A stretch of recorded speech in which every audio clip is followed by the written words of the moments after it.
트럼프 행정부의 상호 관세가 위법으로 결론 나면서 전 세계가 계산기를 다시 두드리느라 분주합니다. 트럼프 대통령은 모든 국가의 고율의 관세라는 총구를 겨누면서 우리 돈으로 7천조 원이 넘는 투자금을 뜯어냈는데 그 총구가 가짜였던 것으로 판명 났으니까 미국과 했던 합의도 이제는 의미가 없어진 거죠. EU도 지금껏 당하고만 있었다가 이제는 무역 바주카포라는 이 강력한 맞불 카드도 예고하고 있는데요. 글로벌 경제 이 이야기 자세히 살펴보겠습니다. 3프로TV 언더스탠딩 김상훈 기자와 함께합니다. 어서 오세요. 네, 안녕하세요. 이름이 무시무시하네요. 무시무시하죠. 무역 바주카포. EU가 어떻게 대응하고 있는지 먼저 설명해 주시죠. 지난 20일 글로벌 무역 체제 가히 핵폭탄이라고 하는 게 떨어졌죠. 네. 미국 연방 대법원이 트럼프 노미시의 핵심 동력이라고 할 수 있는 국제 비상경제 권한법, 그러니까 상호 관세라고 하는 게 위법이다라는 판결을 내놓은 건데 네. 당연히 개별 국가와의 협상을 통해 조율했던 이른바 상호 관세, 그다음에 펜타닐 관세 이런 것들이 다 무효가 됐습니다. 네. 미국은 지난해 4월부터 지금까지 1,400억 달러 정도의 관세를 걷었는데 이걸 다시 돌려줘야 하거든요. 네. 사실 이 돈으로 트럼프 노믹스의 구체적 청사진이라고 할 수 있는 하나의 크고 아름다운 법안이라고 그렇죠. 하는 법안을 실행하는 데 돈을 절반 정도로 충당하려고 했었거든요. 네. 여기에 차질이 빚어지게 된 것이고 물론 트럼프 대통령은 환급은 없다. 법정 다툼으로 대응하겠다. 이렇게 얘기하고 있긴 합니다만 사실 관세도 관세지만 트럼프 행정부 입장에서 훨씬 더 중요한 게 말씀하셨던 관세 협박을 통해서 뜯어낸 5조 달러. 네. 우리 돈으로 7천조 원이 넘는 대미 투자금을 지켜야 맞아요. 하는 겁니다. 우리도 있고. 맞습니다. 우리나라가 10년간 3,500억 달러를 네. 투자하기로 했고 예를 들면 일본도. 그 사우디아라비아 같은 네. 중동 국가들은 1조 맞아요. 달러가 넘거든요. 맞아요. 이렇게 확정된 금액만 5조 2천억 달러고요. 유럽연합 같은 경우에도 6천억 달러, 우리 돈으로 치면 850조 원을 미국에 투자하겠다라는 내용을 골자로 하는 네. 이른바 턴베리 협정이라고 하는 걸 의회 비준을 앞두고 있었습니다. 네. 근데 위법 판결이 나자 EU 의회 주요 정당들이 관련 입법 작업을 돌연 중단해버린 겁니다. 예. 그리고 프랑스를 중심으로 무역 바주카포라고 라는 무시무시한 별칭으로 불리는 통상위협 대응 조치로 반격해야 한다. 네. 이런 목소리가 매우 커지고 있는 상황입니다. 네, 통상위협 대응 조치 어떤 내용을 담고 있나요? 일단 무역 바주카포라고 하니까 사실 점잖고 세련된 이미지의 유럽이랑은 분위기가 많이 다르기도 하죠. 그러네요. 실제로 매우 과격한 조치이기도 한데요. 일단 선제적인 공격 수단은 아니긴 합니다. 근데 우리를 공격한다? 우리는 되로 받았으니까 말로 받아치겠다. 이런 메시지를 담고 있는 조치인데 네. 이럴 때 사용을 합니다. EU의 무역 상대국이 EU 회원국의 주권적인 정책 결정을 압박하는 소위 경제적 강압 행위라고 하는 걸 한다. 네. 그러면 상대국의 특정 수입품에 대해서 징벌적 관세를 부과할 수가 있고요. 여기도 관세가 나오군요. 맞습니다. 네. 그다음에 수입 물량이나 그리고 EU에서 상대국에 수출하는 필수품의 수출도 확 줄여버릴 수가 있습니다. 통관을 깐깐히 하는 방식으로도 괴롭힐 수가 있고요. 네. 그다음에 굉장히 큰 EU의 조달 시장에서 공공 조달 시장에서 무역 상대국의 기업을 빼버리는 방법도 쓸 수가 있습니다. 그리고 상대국이 EU에 투자하는 거 그리고 자본시장에 접근하는 것도 막을 수도 있는데 네. 거의 전천후 봉쇄라고도 그러네요. 볼 수가 있습니다. 네. 그래서 화끈한 활약의 상징이라고 할 수 있는 바주카포 이렇게 불리는 겁니다. 그럼 이 조치가 애초에 처음부터 미국 때문에 만들어진 조치인가요? 사실 이게 미국 때문에 만든 건 아니에요. 중국 때문인데 연원은 네. 2021년으로 거슬러 올라갑니다. 네. 당시에 중국과 리투아니아 간에 심각한 외교적 분쟁이 발생을 해요. 사실 리투아니아는 인구 280만 정도밖에 안 되는 발트에 인접한 아주 작은 나라거든요. 그렇죠. 폴란드 바로 동쪽에 있는 동유럽 EU 회원국인데 러시아와 밀월 관계인 이웃나라 벨라루스랑은 달리 친서방 국가입니다. 그래서 이 리투아니아가 자국 수도에 대만 대표부 개설을 허용한 게 발단이 됐던 겁니다. 네. 당연히 중국이 발끈했겠죠. 그렇겠죠.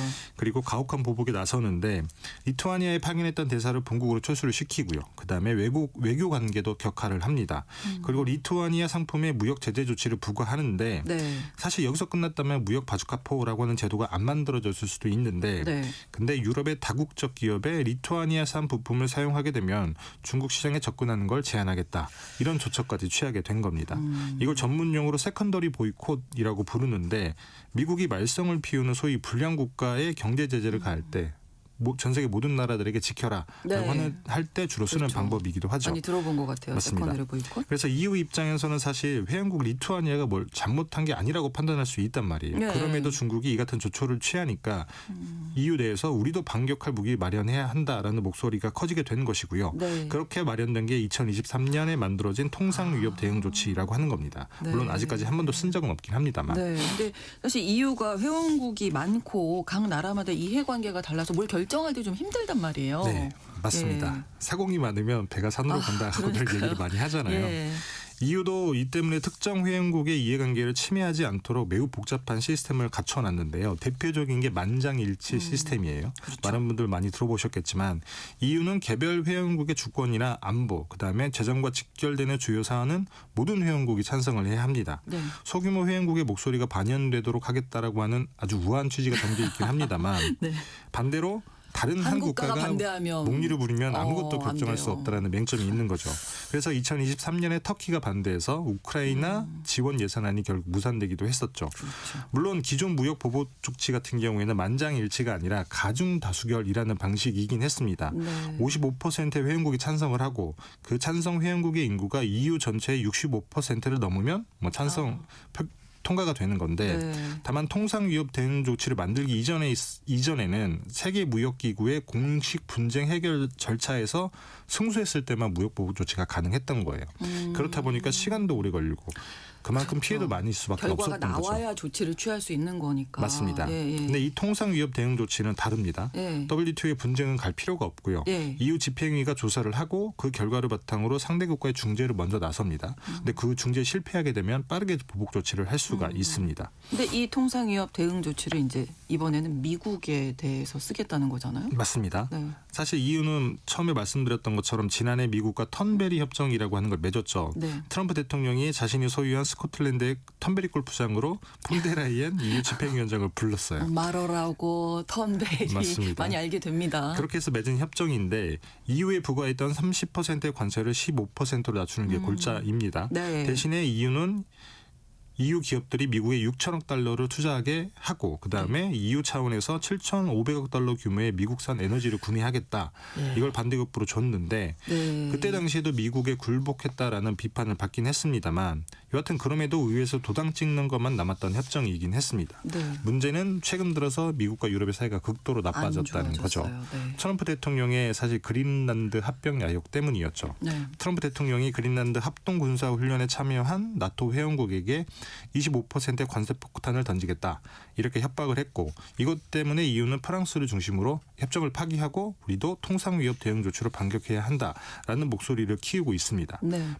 근데 과격한 반격을 싫어하는 독일이 반대하면서 사실 동력을 얻지는 못했거든요. 아. 근데 이런 와중에 턴베리 협정의 전제였던 상호 관세가 위법이라고 하는 이렇게 판결이 나오게 이번에 된 것이고 나오니까. 그리고 트럼프 대통령이 무역법 122조에 근거해서 네. 전혀 새로운 종류의 관세를 10% 부과하겠다라는 행정명령에 서명을 했잖아요. 그렇죠. 이거 15%로 높이겠다라고 얘기를 하고 있기도 하고 네. 그래서 EU 집행위도 지난 24일에 4일로 예정돼 있던 턴베리 협정 관련 비준 표결을 무기한 중단해버린 겁니다.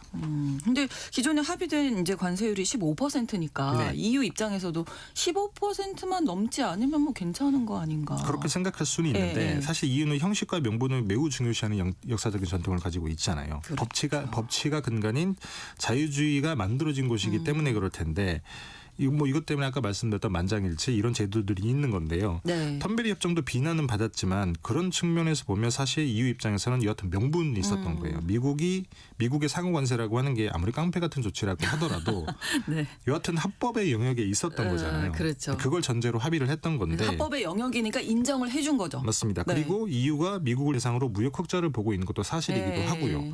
더욱이 EU의 처지를 보면 현실적으로 그런 선택을 할 수밖에 없기도 했습니다. 과거 10여 년은 사실 중국이라는 시장에 빨대를 꽂고 EU가 잘 성장을 했습니다만 네. 최근에는 사실 중국의 역으로 당하고 있잖아요.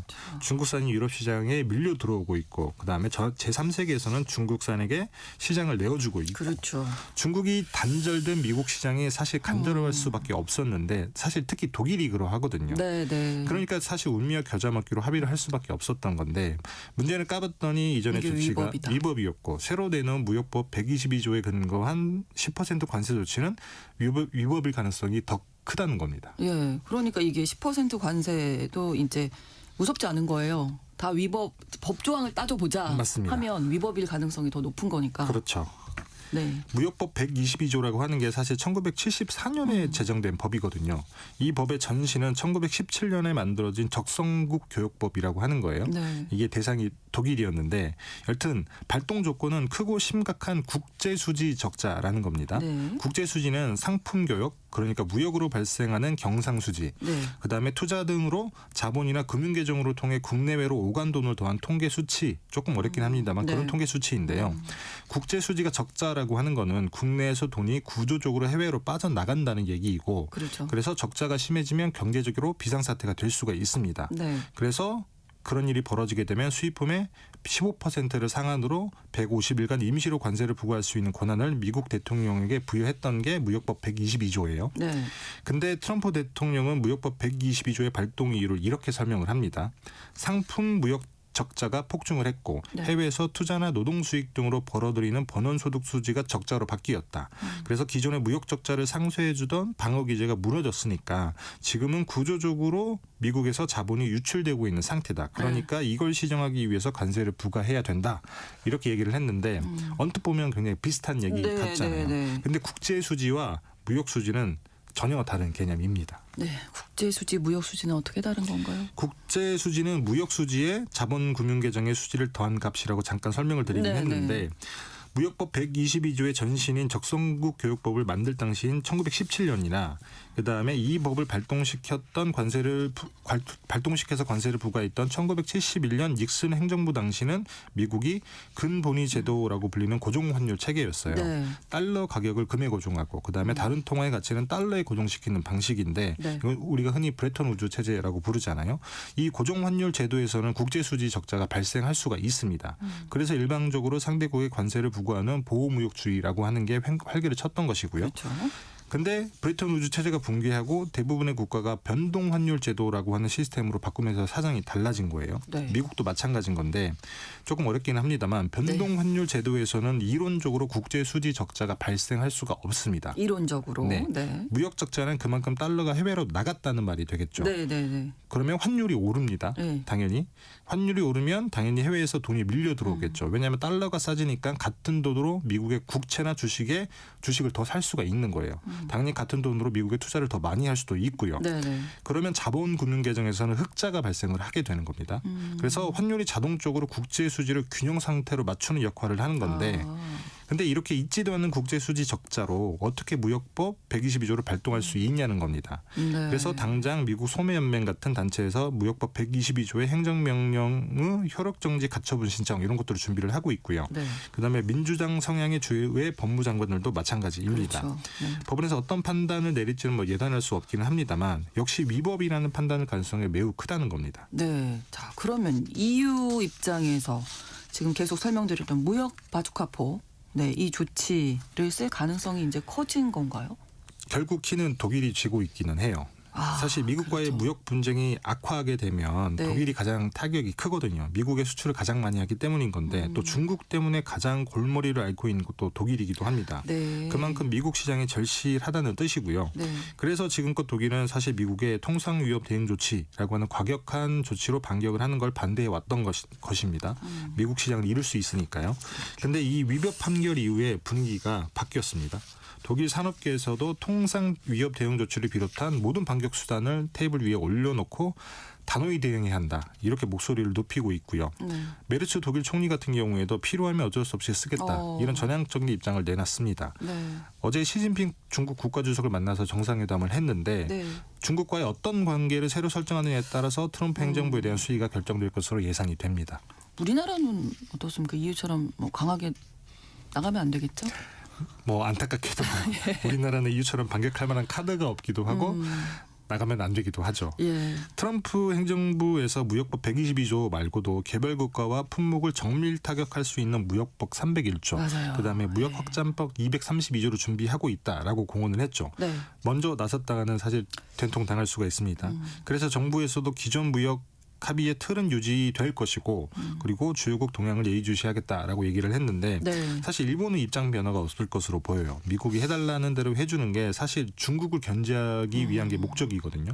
반면에 EU나 중국, 인도 같은 다른 강대국은 조금 처한 환경이 다릅니다. 네. 그래서 이들 강대국이 어떻게 대처하느냐에 따라서 우리나라의 좀 운신의 폭도 정해질 텐데 당분간은 트럼프의 협박, 그다음에 반격하는 국가가 내세우는 명분 이 사이에서 조금 아슬아슬한 줄타기를 해야 할 수밖에 없을 것 같기는 합니다. 네, 다른 나라들이 어떻게 대처하느냐를 조금 지켜보는 맞습니다. 그런 좀 상황을 지켜봐야 되겠네요. 네. 네, 알겠습니다. 글로벌 경제 3프로 TV 언더스탠딩 김상훈 기자와 함께했습니다. 고맙습니다. 네, 감사합니다.